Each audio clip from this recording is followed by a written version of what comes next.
Bonjour à tous et bienvenue à cette présentation du parcours du Tour de France 2025. Donc tour qui se déroulera du 5 juillet au 27 juillet 2025. Tour qui va comporter 21 étapes réparties sur 3 semaines pour un total de 3336 km. On va rentrer dans le vif du sujet avec directement la première étape.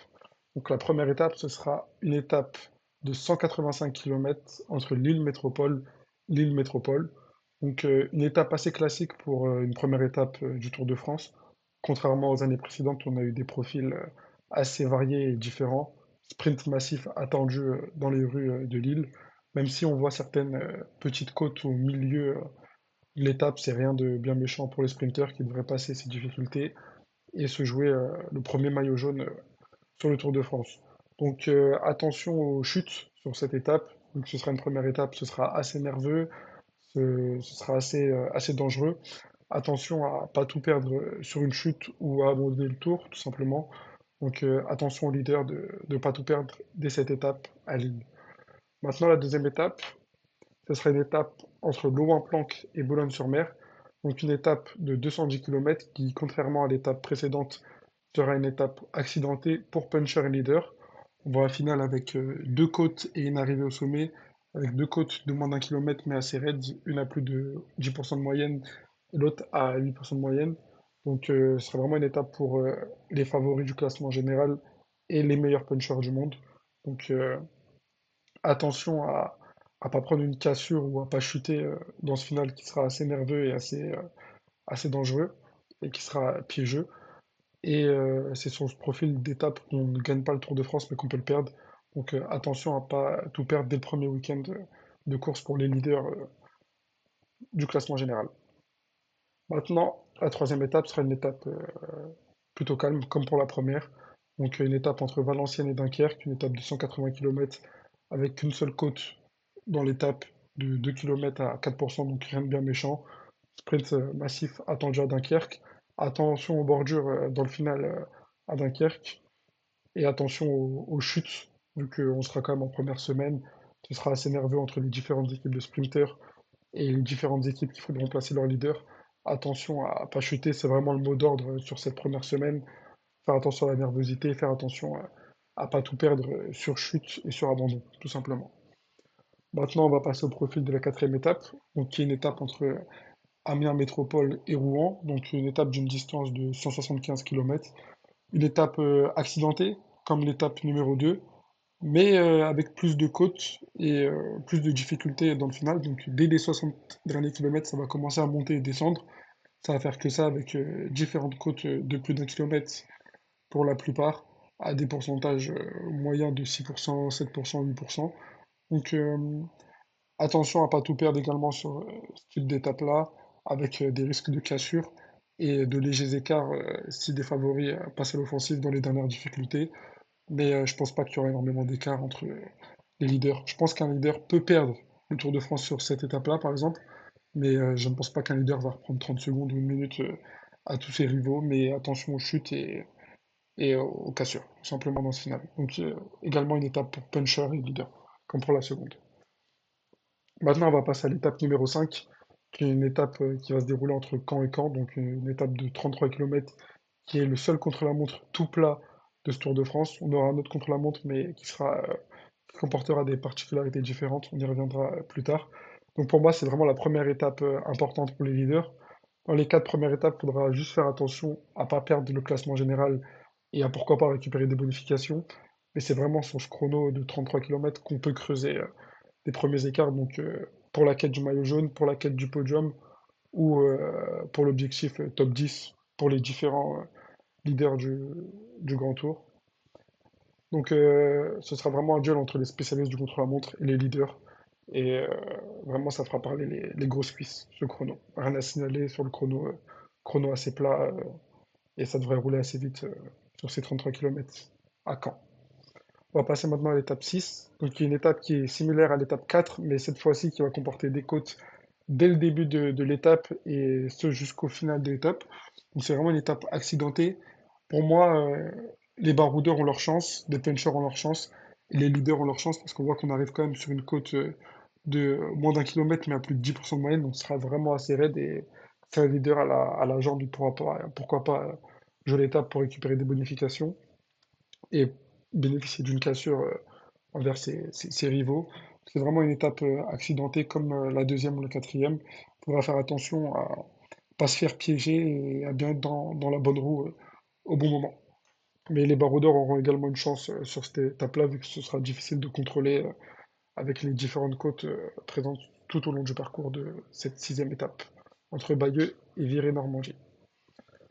Maintenant, on va passer à la septième étape, qui sera une étape entre Saint-Malo et le mur de Bretagne. Ce sera une étape de quasiment 200 km. Donc, le mur de Bretagne, c'est une côte classique connue par les amateurs de cyclistes le peloton, tout simplement. Donc, ce sera une étape accidentée, mais qui devrait jouer dans le dernier mur. Donc, je pense que ça va jouer entre les punchers et les leaders. Et il y aura quelques risques de cassure si on est mal placé au pied du mur de Bretagne. Mais si on est bien placé, on n'a pas de quoi perdre de temps et peu d'écart à venir. Sauf si on est mal placé, où là, le risque de cassure et les écarts peuvent être vite en 20 à 30 secondes. Donc attention à bien se placer dès le premier passage du mur de Bretagne et dans le final, tout simplement.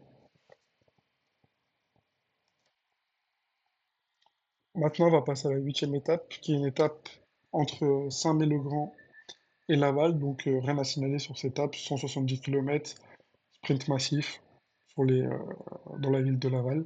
Donc attention quand même au risque de chute, parce qu'on sera quand même en première semaine, ce sera toujours nerveux, un peu moins que sur le premier week-end, mais on sera quand même en première semaine, donc les sprinters voudront jouer pleinement leur chance et les favoris voudront se placer.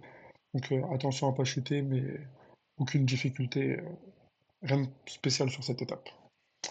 Maintenant, on va passer à la neuvième étape, qui est une étape entre Chinon et Châteauroux, donc comme l'étape précédente, qui est une étape de cette fois-ci 175 km, donc rien à signaler, sprint massif attendu à Châteauroux, et comme pour l'étape précédente, potentielle nervosité dans le peloton, pour les mêmes raisons, une fois de plus, la fin de la première semaine et la nervosité des coureurs, donc attention au risque de chute, mais rien de spécial sur cette étape. On va passer à l'étape suivante. Donc, étape 10. Donc, c'est la dernière étape avant un jour de repos. Donc, c'est une étape entre Eneza et le Mont Doré. Donc, avec une distance de 165 km. Pour moi, c'est la première étape de moyenne montagne. C'est pas pour moi de la grosse montagne, mais c'est quand même de la moyenne montagne, contrairement aux étapes de punch qu'on a eues sur la première semaine de Tour. Donc, on voit que ça va monter toute la journée, faire que monter et descendre. Mais on n'aura jamais de col de plus de 6 km. Donc, pour moi, il n'y a rien d'insurmontable. L'usure pourrait épuiser les coureurs en fonction de la fatigue présente sur la première semaine, mais rien de bien difficile pour les leaders.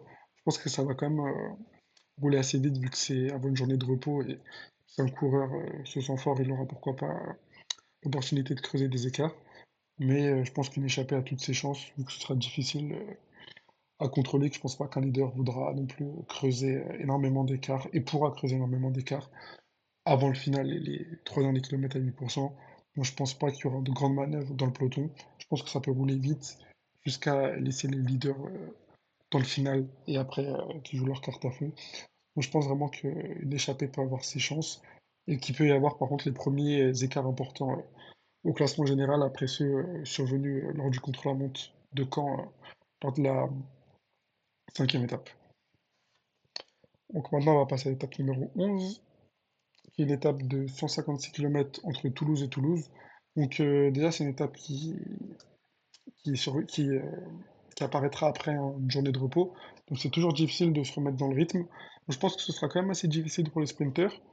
Les échappés, pour moi, ont leur chance, vu les petites côtes qu'on a tout au long de l'étape et les deux côtes dans le final. Je pense qu'également, un puncher peut avoir sa chance s'il arrive à sortir dans une des deux dernières côtes pour finir seul.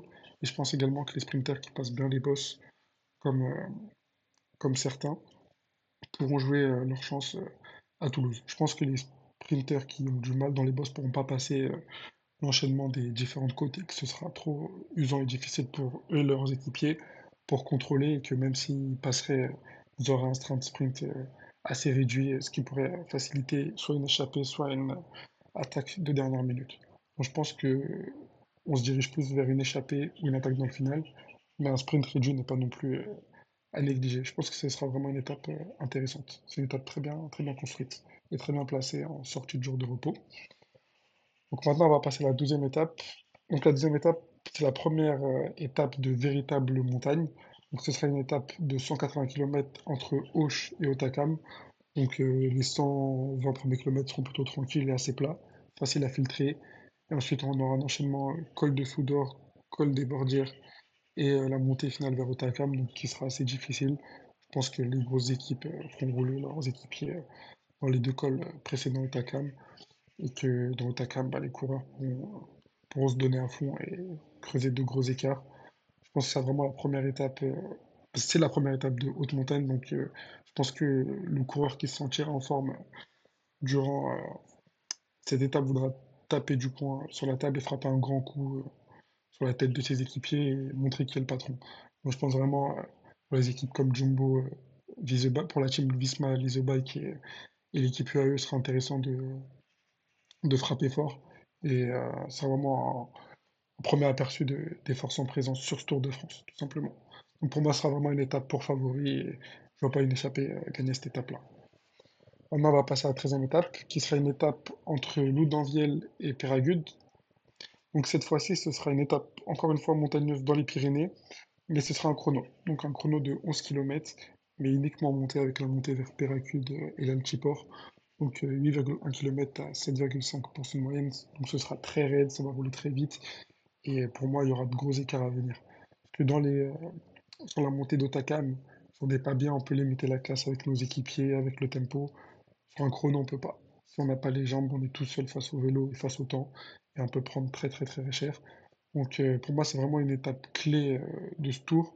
Et c'est même une montée qui pourra creuser plus d'écart que celle vers Otakam. Donc à voir comment les leaders vont gérer ça, mais vraiment de gros écarts à venir sur cette montée et sur cette étape et ce chrono très particulier. Ce sera le dernier chrono du Tour de France, du coup, de cette année, et il va favoriser les grimpeurs. Maintenant, on va passer à la 14e étape, donc une étape entre Pau et Luchon Super Bannière, donc une étape de 180 km.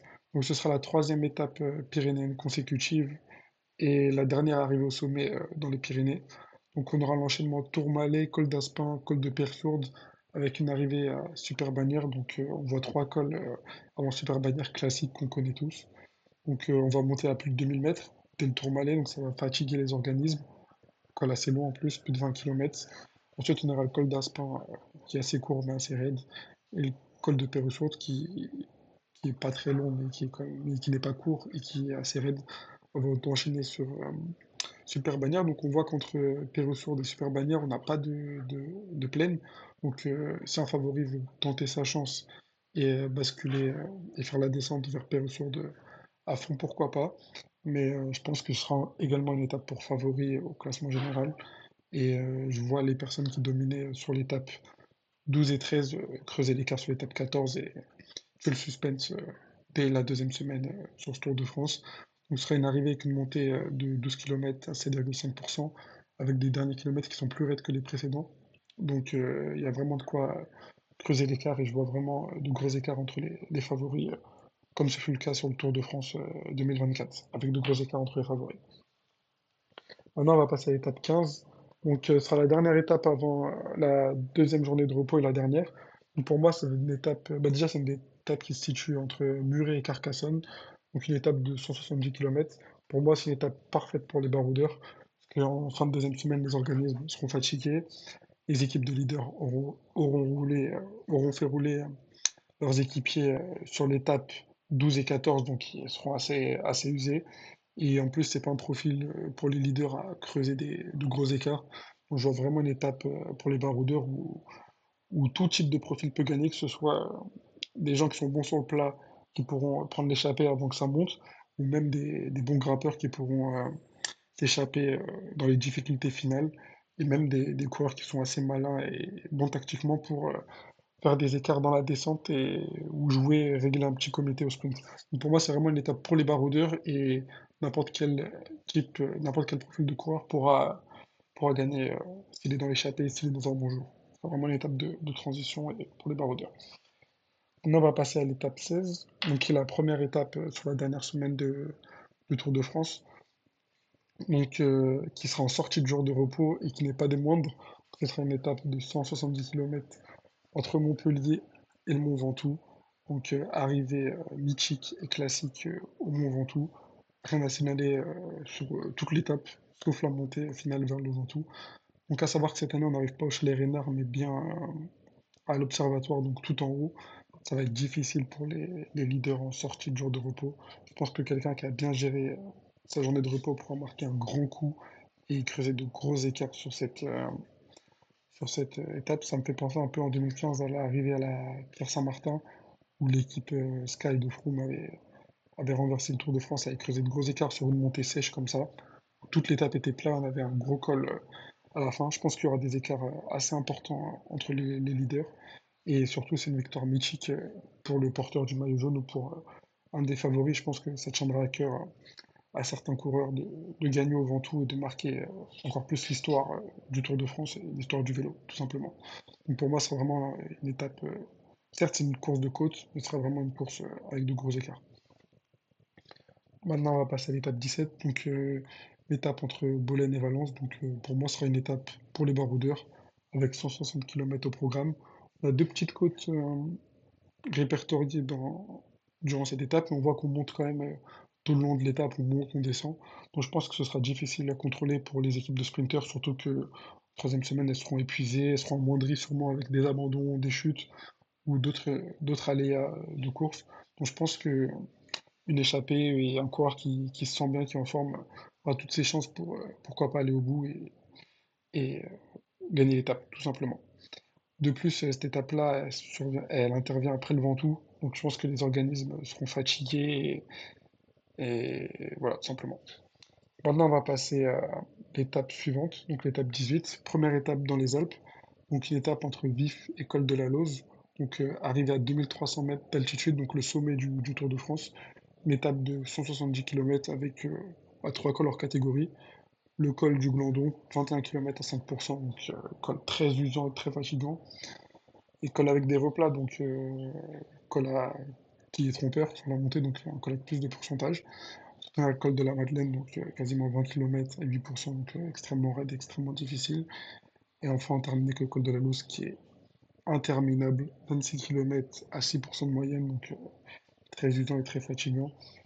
Euh, il interviendra après une étape de transition, donc je pense que les coureurs du classement général seront plutôt frais et plutôt en forme, et il y aura vraiment de quoi faire de gros écarts. La montée de la Lose, elle est énorme, elle est interminable, donc il y a vraiment de quoi prendre une, deux, voire 3 minutes, même plus sur des coureurs pas en forme. Et sachant les deux difficultés précédentes des coureurs pourraient arriver dès le pied de la Lose, HS, et il y a vraiment de quoi reprendre de grosses minutes si on a perdu du temps dans les Pyrénées ou sur la première semaine. Donc vraiment, c'est une étape, pour moi, c'est l'étape la plus importante de ce tour, parce qu'on monte à 2300 mètres, et on sait qu'à plus de 2000 mètres, l'organisme récupère difficilement et que certains coureurs sont plus à l'aise que d'autres. Pour moi, c'est vraiment l'étape où on peut creuser le plus d'écart et se positionner, que ce soit pour le maillot jaune, pour le podium ou pour un top 10, même si les Pyrénées auront déjà creusé énormément d'écart, selon moi. Maintenant, on va passer à l'étape 19, qui est l'étape entre Albertville et La Plagne, pardon. Donc, qui est une étape de 130 km où, comme la précédente, on va faire que monter et descendre, mais cette fois-ci avec beaucoup plus de cols, mais des cols beaucoup moins longs. Donc, on aura une petite côte au départ, le col des Saisies, le col du Pré, le cornet de Roseland, avant la montée vers La Plagne, mais on voit que c'est pas des cols hors catégorie, c'est des bonnes montées, mais c'est pas des montées vraiment de 20 km qui détruisent le corps. Et en plus, il y a une vallée de quasiment 35-40 km entre le cornet de Roseland et la Plagne. Pour moi, ça vaut pas le coup de tenter de loin et prendre les risques de, de se fatiguer dans la vallée avant de monter la Plagne, qui sera une arrivée en plus à plus de 2000 mètres. Pour moi, la montée de la Plagne, elle est assez raide et assez longue pour creuser assez d'écart. Donc, les cols précédents vont servir d'user l'organisme avant que les coureurs lâchent les watts sur la Plagne, sachant qu'en plus, c'est la dernière étape de montagne, donc vraiment la dernière chance pour les gros leaders et les gros grimpeurs de creuser d'énormes écarts sur leurs rivaux. Donc pour moi, ce sera également une étape pour les favoris. Et vu la distance de 130 km, ce sera à fond, du début à la fin et je pense que les coureurs seront vraiment usés, arriveront au pied de la plaine mort et que les coureurs qui ont la meilleure endurance pourront tenter leur chance et renverser la situation, si possible, dans la montée de la plaine. Maintenant, on va passer à l'étape 20, qui est une étape, pardon, entre Nantua et Pontarlier, donc une étape de 185 km qui est pour moi pour les baroudeurs. Donc on a un petit col en début d'étape, après on a plein de petites côtes, ça va monter tout le long de l'étape, mais il n'y a pas de col pour créer de gros écarts. Par contre, je pense que s'il y a des cassures au début d'étape et que si un coureur n'est pas attentif, on peut le piéger. Et si on a une équipe encore bien présente et bien solide, on peut pourquoi pas tenter un coup tactique, essayer de renverser, on va dire, une situation pour un podium ou pour un top 10 ou même la victoire finale. Mais il faudra voir comment les coureurs ont récupéré de l'étape 19, donc vers la plane qui sera extrêmement dure. Mais si un coureur a bien récupéré, il pourra pourquoi pas tenter quelque chose, que ce soit dans la côte de Thierry ou même avant en faisant un coup tactique et en piégeant un leader, tout simplement. Donc c'est vraiment une étape intéressante, mais bien sûr à voir en fonction des écarts. Parce que s'il y a plus de 5 minutes, plus de 2 minutes, plus de 3 minutes entre un leader, il ne va rien se passer sur cette étape. Mais si on a moins d'une minute ou une 30 max, là c'est intéressant et qu'il y a un coup à faire avant la dernière étape. Donc à voir en fonction des aléas de course et de la situation et du classement général à ce moment-là du tour, tout simplement.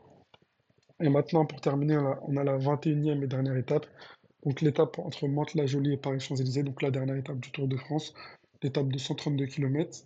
Donc c'est une étape qui change contrairement aux années précédentes où l'arrivée se faisait sur les Champs-Élysées. Elle se fera encore sur les Champs-Élysées, mais cette fois-ci on aura les passages sur la butte de Montmartre. Donc butte de Montmartre, c'était la côte utilisée lors des JO 2024 et la victoire de Remco Evenepoel. Il me semble que les temps seront gelés sur le premier passage sur les Champs-Élysées. Donc, je pense que certains coureurs ne prendront pas de risque d'attaquer, de risquer de chuter dans le final, mais que certains punchers ou coureurs de panache comme Pogacar aiment le faire, ou Remco, pourraient tenter avec des Van Der Poel ou Van Aert de piéger les sprinters et d'attaquer dans la butte de Montmartre pour offrir un final alléchant et totalement différent des autres années, et offrir un bras de fer justement avec les équipes de sprinters. Donc, je pense que ça peut être intéressant pour un spectacle, mais il n'y aura pas de changement au classement général. Ce sera vraiment uniquement pour le spectacle et pour nous, fans de cyclisme. Donc il y aura un suspense entre les sprinters et les punchers qui veulent faire le show et gagner une étape de prestige sur les Champs-Élysées, vu qu'avant c'était vraiment une étape réservée aux sprinters. Donc voilà pour les 21 étapes de ce Tour de France.